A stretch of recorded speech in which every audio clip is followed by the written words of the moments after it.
¿Cómo estamos? Vamos de nuevo con la historia.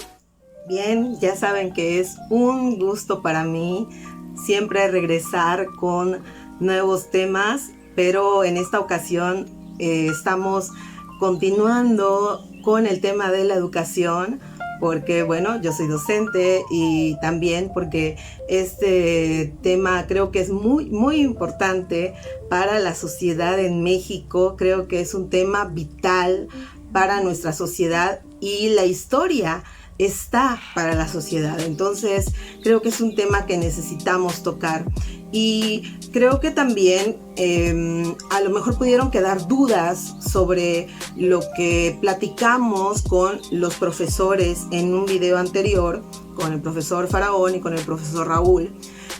¿Por qué invité a dos profesores a este canal de historia, ¿no? ¿Por qué no historiadores, ¿no? ¿Cuál es el punto de tratar con profesores? ¿Por qué hablar de la educación?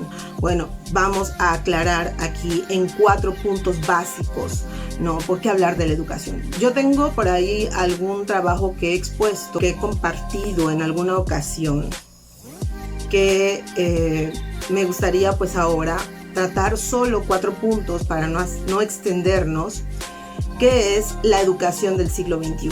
¿Por qué lo nombré así? Porque creo que en los últimos 20 años se ha dado un cambio muy importante, que además va a fijar el rumbo de los próximos 80 años, ¿no? Que en sí no es un cambio que digamos ya vamos a cambiar ahorita y así va a quedar para los próximos 80 años, no, sino que estamos hablando de un cambio permanente, es decir, estamos hablando de un cambio de cambios. Ahora, no podemos pretender que como sucedía hace 300 o 500 años, en que las sociedades cambiaban muy lentamente, cambiaban cada 2, 3, 4 generaciones. Actualmente la sociedad cambia cada 5 años, ¿no? Es decir, las generaciones cada vez se acortan más en distancia, ¿no? Un joven de 10 años ya no entiende a un niño de 3, ¿no? Un joven de 17 ya no entiende al de 10, ¿no? Y no por cuestiones de edad, sino porque ya viene con este acorte generacional, ¿no? Porque las tecnologías cambian. Por ejemplo, les voy a dar un ejemplo muy sencillo. Ahora con la pandemia, es decir, hace año y medio, las redes sociales eran cambiantes o tenían una duración aproximada de 5 a 6 años. Digamos, primero fueron los grupos de Messenger, alguien se acordará, ¿no? Después, bueno, vinieron MySpace, ¿no? Algunos otros redes. Después vino Twitter, ¿no? Se hizo famoso Twitter. Después se hizo famoso Facebook. Después se hizo famoso Instagram, ¿no? Y de repente, en el tiempo de la pandemia, se hace famoso TikTok, ¿no? Y de repente hay más de 20 redes sociales que son famosas solo en el tiempo de la pandemia. ¿Por qué? Porque la gente está encerrada y tiene demasiado tiempo, es decir, el tiempo que no ocupo en trasladarme a mi lugar de trabajo, a mi escuela, ¿no? Porque tenemos más acceso al internet, porque pues ahora nos tienen que poner internet en casa, claro, los que tienen acceso, no estoy hablando de las personas que sí tienen acceso al internet, y que tienen dispositivos móviles y que tienen una computadora. Entonces empiezan a abrir todas estas aplicaciones y encuentran 10,000 posibilidades, ¿no? Entonces viene de golpe un cambio. Y nosotros que estábamos, pues nos quedamos con el Face, ¿no? Pero los jóvenes ya tienen 30 aplicaciones más, ¿no? A las cuales ya están acostumbrados y quieren más aplicaciones, ¿no? Entonces viene este cambio, ¿no? Que les digo, ellos ya ahorita cada 5 o 6 meses tienen una aplicación nueva y quieren otra, y quieren otra, y quieren otra, ¿no? Y nosotros apenas estamos aprendiendo o apenas estamos pensando si entrar a TikTok, y ya TikTok ya es así como que, o sea, TikTok ya pasó.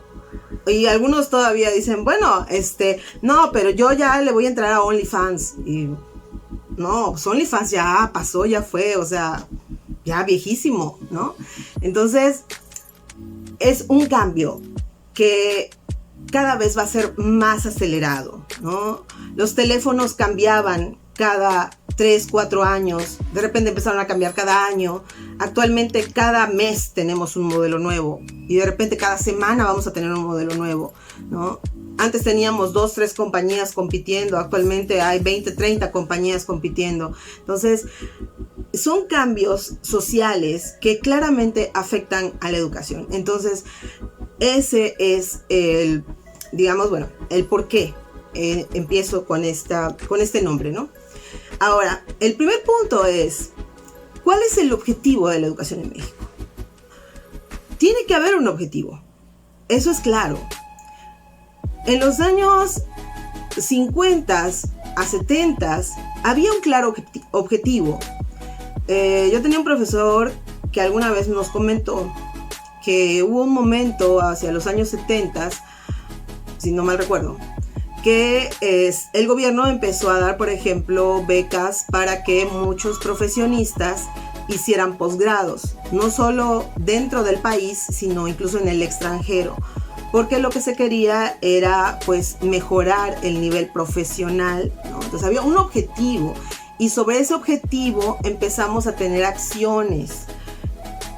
Eso es tener objetivos claros. Entonces, y eso no depende de quién esté en la presidencia, ¿no? Y obviamente no habían cambios tan constantes en la Secretaría de Educación. Vamos a tener secretarios de Educación que van a permanecer sin importar quién esté en la presidencia. Esto genera que tengamos planes, programas de estudio, objetivos que se vayan cumpliendo y que vayan teniendo, pues si no se cumplen los objetivos, al menos van a tener una evaluación y van a tratar de corregir aquello que no funciona. Van a tratar de corregir aquello que no funciona y van a crear nuevas propuestas, ¿no? Hubo un momento en que también se empezaron a imprimir libros de las distintas lenguas, ¿no? En las distintas lenguas de nuestro país, porque en nuestro país se hablan más de 68 lenguas diferentes, ¿no? En México. Y de repente todo eso desaparece, ¿no? Y se trata de homogeneizar y de todo va a ser en español, ¿no? Entonces todo se tiene que adaptar a un solo molde.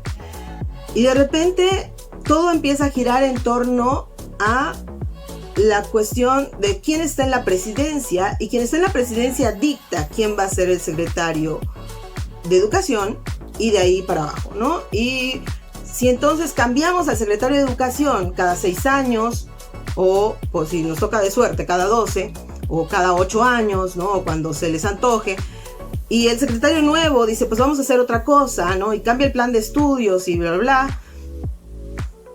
Y el caso de las universidades, que es todavía peor, ¿no? Donde los rectores muchas veces no pertenecen, es decir, son externos a las casas de estudios que también platicábamos en el caso del video anterior, ¿no? También son puestos políticos. Entonces, ¿cómo vamos a tener un objetivo? ¿Cuál va a ser el objetivo? Y yo mencionaba que, entonces, ¿qué es lo que necesita la sociedad? La educación está para crecer a estos ciudadanos que necesita la sociedad. En los años 50 y 70, México dice, necesitamos obreros para las grandes ciudades. Y necesitamos profesionistas, necesitamos arquitectos, ingenieros. Entonces, vamos a crear universidades, el Politécnico, tecnológicos, ¿no? Recrear, porque algunos ya existían, pero vamos a aumentar, ¿no?, la cantidad de tecnológicos y de universidades, porque necesitamos más ingenieros, necesitamos más profesionistas de este tipo que trabajen en estas empresas, ¿no? Entonces, ese objetivo se perseguía, se buscó y se consiguió, ¿no? Ahora, en el siglo XXI, ¿qué necesita México? ¿Qué está necesitando? ¿Qué necesita no solo internamente, sino externamente? Porque también estamos hablando que, a diferencia de los años 50 o 70 del siglo pasado, estamos hablando de un mundo globalizado, donde vivimos en un sistema, o al menos eso pretendemos, en un sistema capitalista, donde está la posibilidad de exportar. Entonces también el capital humano es posible exportarlo. Entonces, ¿qué queremos exportar? Y actualmente existe una propuesta. Por ejemplo, México tiene uno de los mejores niveles en animación, ¿no? En animación digital. Entonces, bueno, podemos apostarle a eso, pero ¿cómo? ¿No? Comentaba también el caso de las cuestiones culturales. En países como europeos, un país como Alemania, donde es muy bien recibida la cultura maya, ¿no? Donde se busca mucho, Japón también, ¿no? Y ellos están muy interesados, y aquí en Campeche hay mucho material para trabajar. Somos uno de los estados, si no es que el estado que tiene más zonas arqueológicas de todo el país. Entonces, pero no hay una escuela de arqueología, no hay un lugar donde se pueda estudiar. Y hay muchas zonas arqueológicas que están en total abandono. Entonces, ¿qué está pasando? ¿Cuál es el objetivo de esta educación en México? ¿Por qué nos está tratando de esta manera? ¿Por qué los encargados, los secretarios de educación, no están planteando el objetivo que se quiere? No me voy a entretener más en este punto, que claro, es el más importante, pero ahí está la pregunta, porque, como les repito, la historia está para hacer preguntas, más que para dar respuestas. El segundo punto sería acerca de los docentes. Si bien antes el maestro Faraón, muy amablemente, hacía el apunte que es importante valorar económicamente, claro, el trabajo del docente, que sí, es un poco, y voy a comentar la experiencia personal, porque yo con mi poca experiencia, con digamos, con lo poco que yo considero podría merecer, ¿no? Cuando a mí me exponen una cuestión en la que me dicen, profesora, o a todo el conjunto de profesores, ¿no? Ustedes se les paga por hora. Ahí dice, no, ustedes trabajan tantas horas y se les paga por hora. Pero en realidad ustedes están trabajando módulos de 50 minutos. Entonces, se les está pagando 10 minutos que no están trabajando. Por tanto, esos 10 minutos los tienen que acomodar en algún momento del día y los tienen que hacer o quedarse en la escuela, ¿no? Y bueno, los ocupan para hacer alguna actividad de la escuela o para hacer alguna actividad extra, ¿no? Y aquí es donde uno dice, ¿no? Y bueno, yo muy respetuosamente, ¿verdad?, contesté en ese momento que si contabilizamos todo lo que hace un docente, todo lo que hacemos fuera del aula para poder dar ese módulo de 50 minutos, no solo la secretaría, no solo mi subsistema y auditoría del gobierno, o sea, todos ellos juntos me salen debiendo, ¿sí?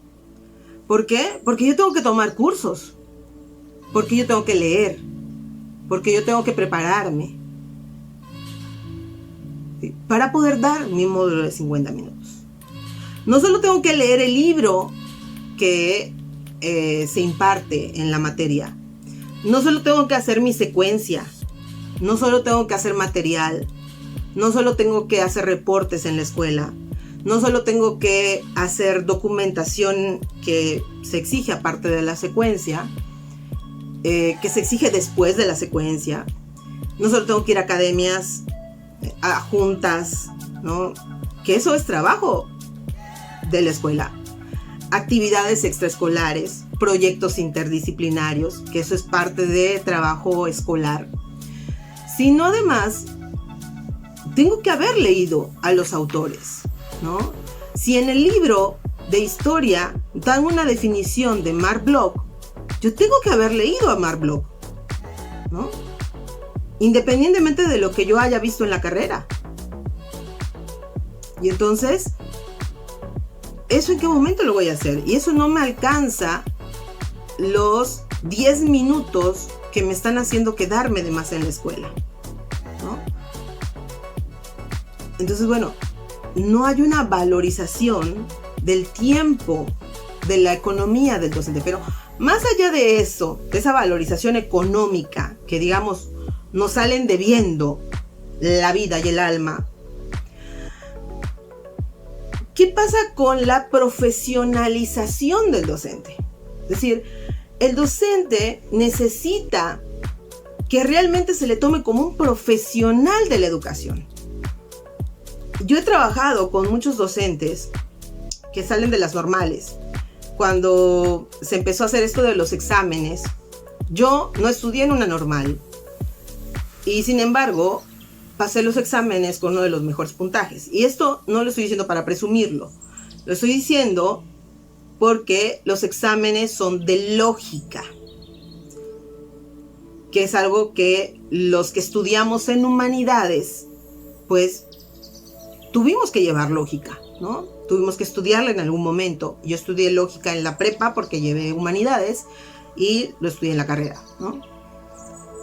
Pero los que estudiaron en el normal, los que estudian para maestros, no llevaron lógica. Entonces, cuando viene el examen, no pueden resolverlo, ¿no? Porque ellos están acostumbrados a un sistema de memorización. Porque no hay una profesionalización. Porque venimos con este mismo sistema en el que sí, hay un programa donde por competencias desde el año 2007, 2009, hay un sistema de aprendizajes clave y ahora un sistema humanista, pero ese no se le enseña al docente. Al docente le seguimos enseñando en las escuelas normales a memorizar. Por tanto, el docente, cuando llegue a un salón de clases, ¿qué le va a enseñar al alumno?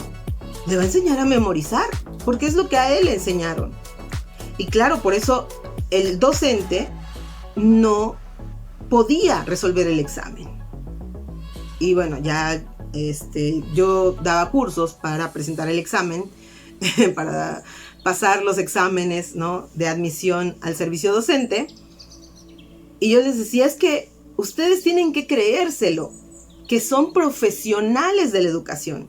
Y si no te lo dan en la escuela, tú tienes que ser profesional de la educación.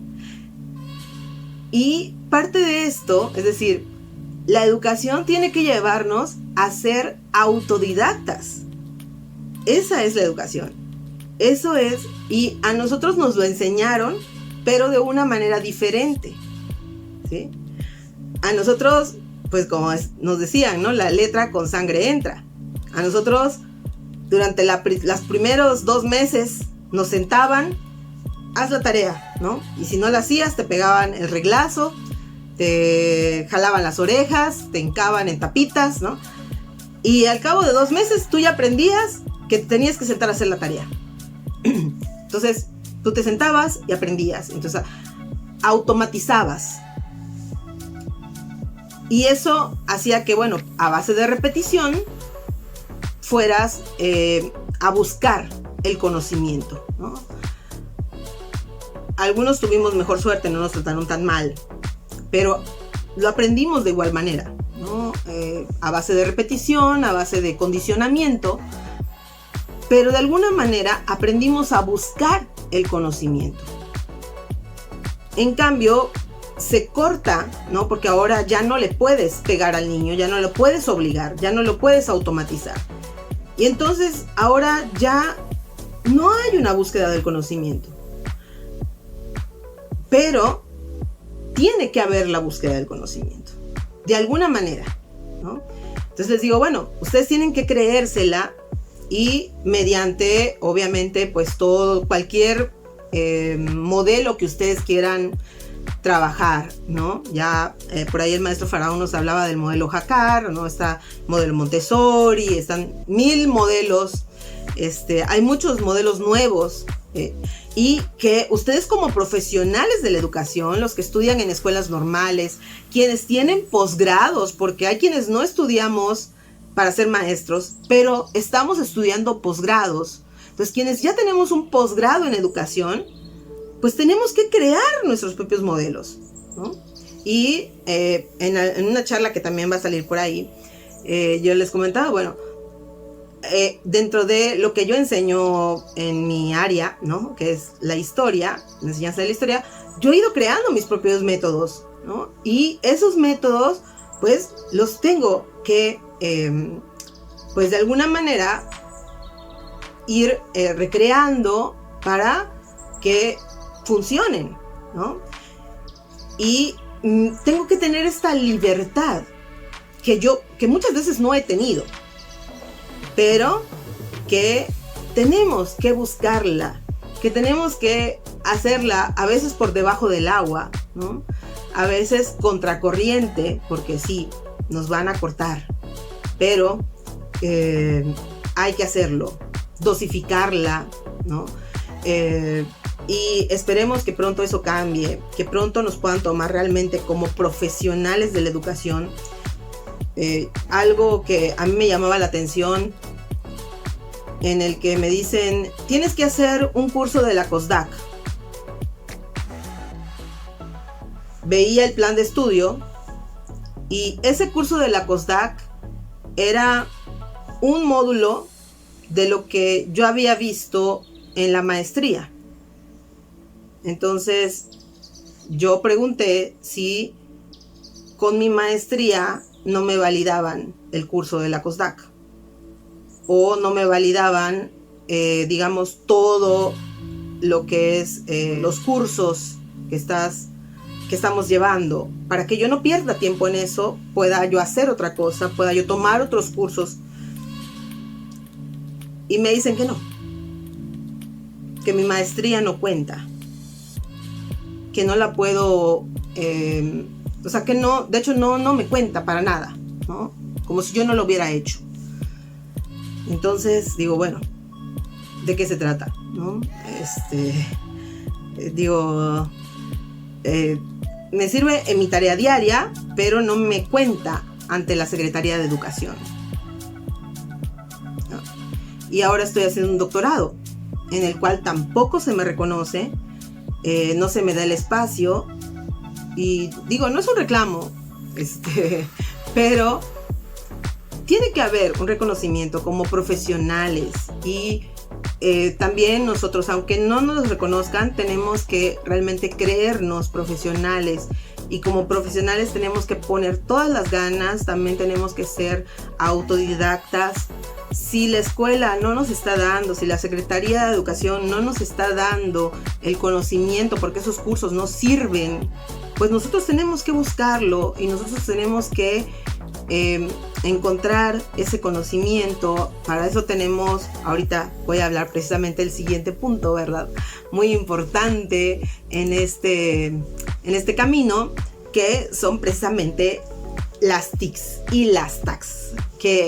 ¿Cuál es la diferencia? Bueno, que antes hablábamos de las famosas TICs, que son las tecnologías de la información y el conocimiento, que todos las conocemos, ¿no? Bueno, utilizar una computadora, conectar un cañón, poner una presentación de PowerPoint, pero ahora eso ya no es suficiente, porque eso ya pasó de moda, ¿no? Si tú le pones a un niño, a un joven, una presentación de PowerPoint, se te va a quedar dormido.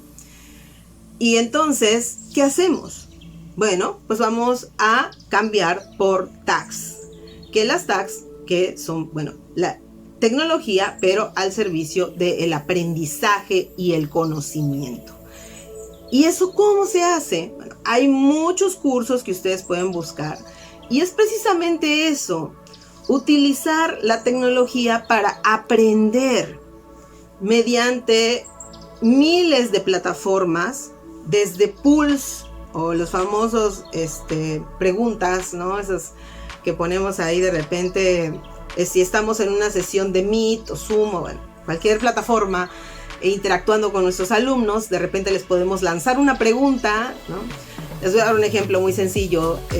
Yo cuando trabajé la Segunda Guerra Mundial, digo, ¿para qué me voy a poner a preguntarles? A ver, díganme cuándo empezó la Segunda Guerra Mundial y bla, bla, bla. O sea, esos datos están en el internet, están en su libro, que además yo les tengo que pasar esa información, ¿no? Entonces, ¿para qué preguntarles? Pero encontré un juego, ahí hay una página donde, bueno, si ustedes en Google ponen juego Segunda Guerra Mundial, les aparecen un montón de cosas, ¿no? Y aparecía un juego donde si tú, son 6 preguntitas y te da unos segundos, creo que 10 segundos o 15 segundos o así, para cada pregunta, y si tienes que contestarlas bien todas para que te dé, digamos, el acceso final. Si no contestas bien una, te regresa al inicio y tienes que volver a contestarlas todas, ¿no? Entonces, yo cuando entraba al Meet, les mandaba el enlace al juego y les decía, a ver, todos van a entrar a este juego y cuando terminen, pues ahí me mandan su screenshot o pues me avisan que ya terminaron y aquí les espero, ¿no? Entonces ya entraban todos, algunos de su teléfono, otros de su misma computadora, y ahí estaban todos entretenidos contestando. Los que sí habían leído, pues claro, contestaban rápido, o algunos que tenían suerte, ¿no? Quienes no, pues bueno, se tardaban un poquito más. Y al final algunos me decían, maestra, hasta se me quedó grabado en qué año comenzó, cómo había comenzado, ¿no? ¿Por qué había comenzado la Segunda Guerra Mundial? ¿Qué era lo importante? Y los que habían leído, estaba facilito, ¿no? Porque sí, yo lo leí en el libro, que cuándo fue la Segunda Guerra Mundial y por qué, y no sé qué, estaba fácil. Pero esto genera que el conocimiento se pegue como si fuera un chicle, ¿no? Porque esta motivación de que estoy contra los segundos, ¿no? Y, me equivoqué en esta y tengo que volver a escribirlo. Y, mira, puse esta no era, esta sí, y no sé. Entonces todo eso nos ayuda a el conocimiento y nos emociona, y ellos empezaban emocionados, ¿no? Y no tenemos que repetir ese conocimiento aburrido, porque además no me sirve. O sea, a mí no me sirve que mi alumno sepa de cuándo a cuándo fue la Segunda Guerra Mundial. Eso está en Google, eso está en su libro, está en su guía de aprendizaje. A mí me interesa que él sepa o que él pueda criticar en el sentido correcto de la palabra, ¿no? Que él pueda juzgar históricamente ¿qué significa una Segunda Guerra Mundial? ¿Qué significó para el mundo la Segunda Guerra Mundial? ¿Qué significa para nosotros? ¿No? Porque Alemania, apenas 30 años de haberse reunificado, es ahora una potencia. Nosotros, México, incluso peleamos en la Segunda Guerra Mundial. Bueno, mandamos ahí un escuadrón, ¿no? Salimos victoriosos. Y no somos una potencia. Alemania no solo peleó con todo, fueron los grandes perdedores, estuvieron dominados y apenas hace 30 años lograron reunificarse y hoy son una potencia. Entonces, eso es lo que comentamos ya. Una vez que ya ellos contestaron ese cuestionario, ese pequeño círculo de preguntas, entonces ya empezamos a debatir, ¿no?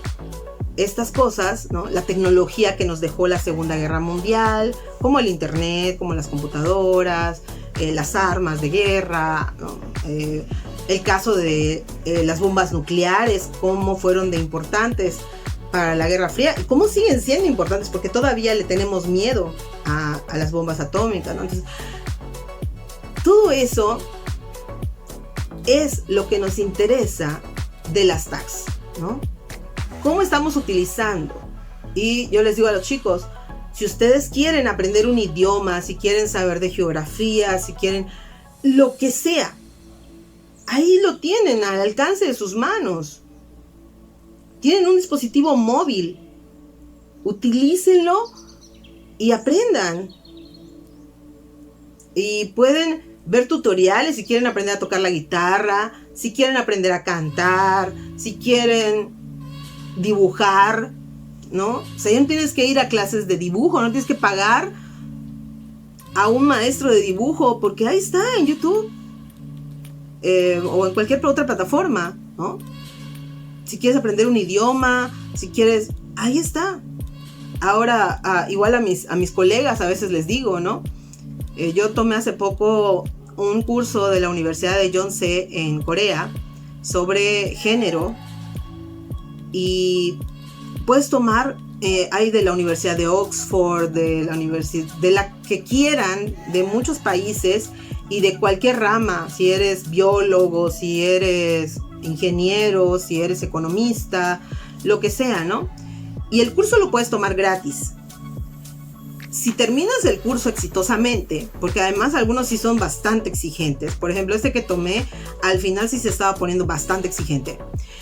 Si terminas el curso y quieres entonces la constancia, porque dices, bueno, vale la pena, ¿no? Porque fue un buen curso y me va a servir la constancia, pues entonces pagas y te llega digital, porque ahora todo es digital, la constancia. Y puedes imprimir la constancia o tenerla digital y decir, bueno, tomé este curso en la Universidad de Harvard o en la Universidad de Oxford o en la Universidad de, no sé, cualquiera de Londres, de España o de cualquier país que quieran.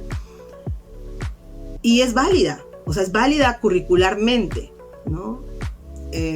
Y les digo, bueno, hay cursos que valen desde 600 pesos hasta que valen 2,800 pesos, pero creo que lo vale, ¿no? O sea, vale la pena que nos tomemos ese tiempo, porque no tienes que salir de tu casa, lo puedes tomar en la computadora, en el tiempo que quieras.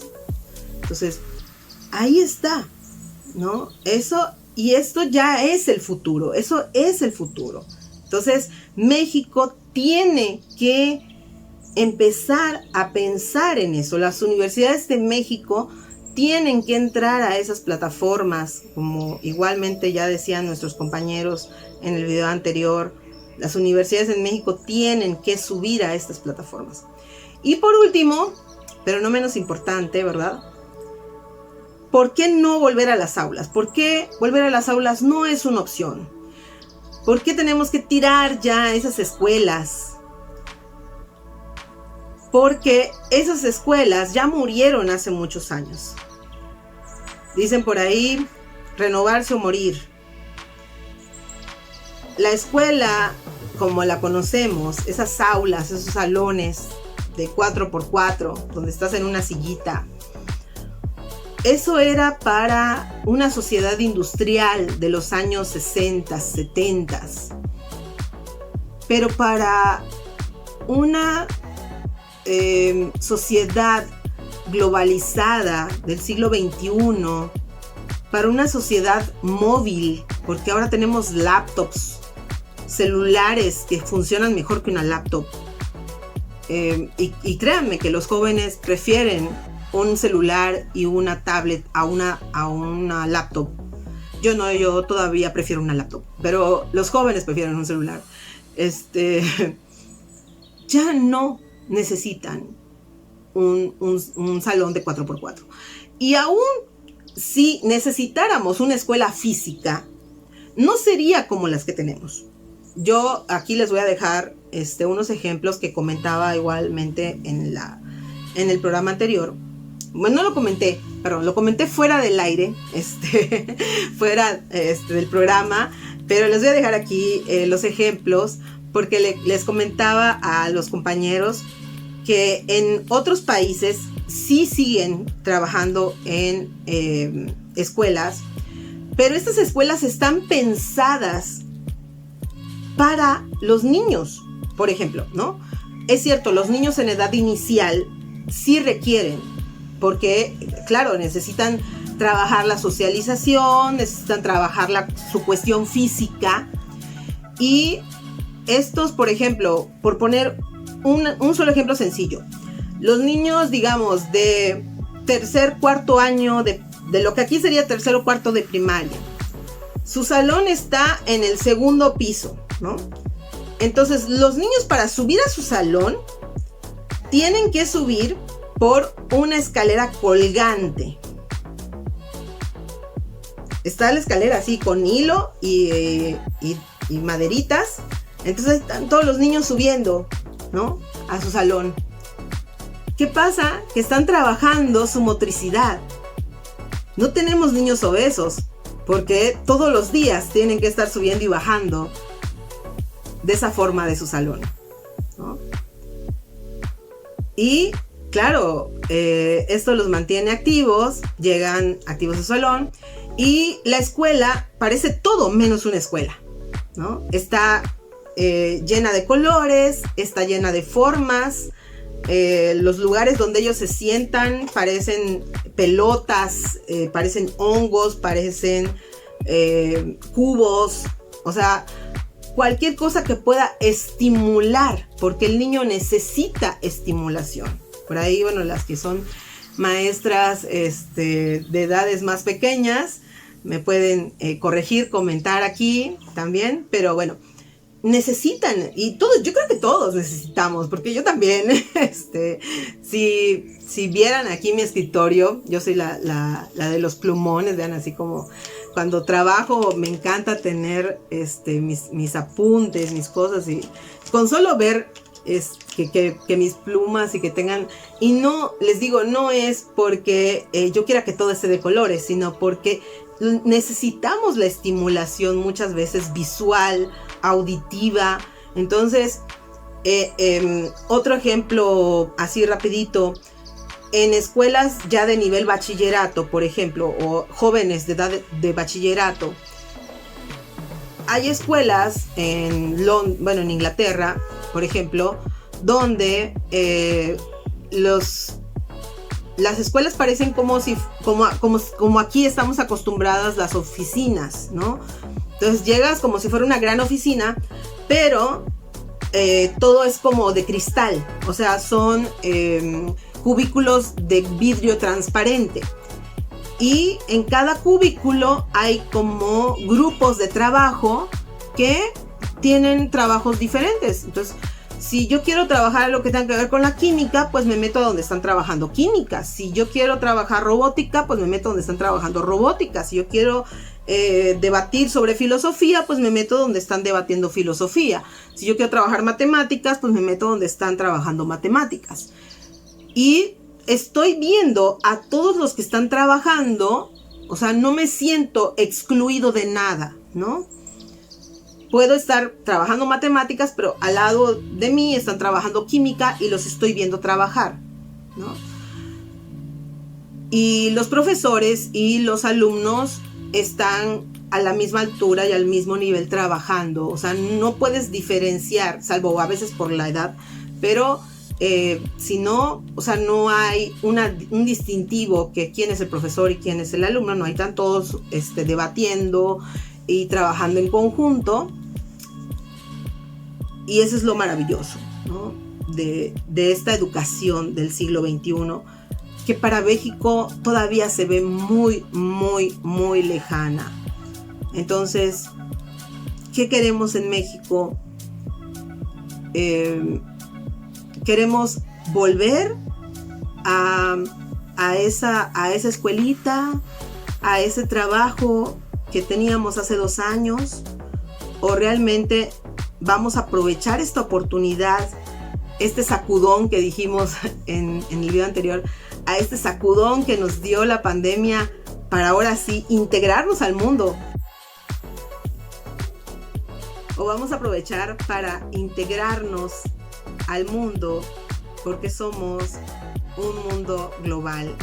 México está en el mundo y necesitamos integrarnos a él.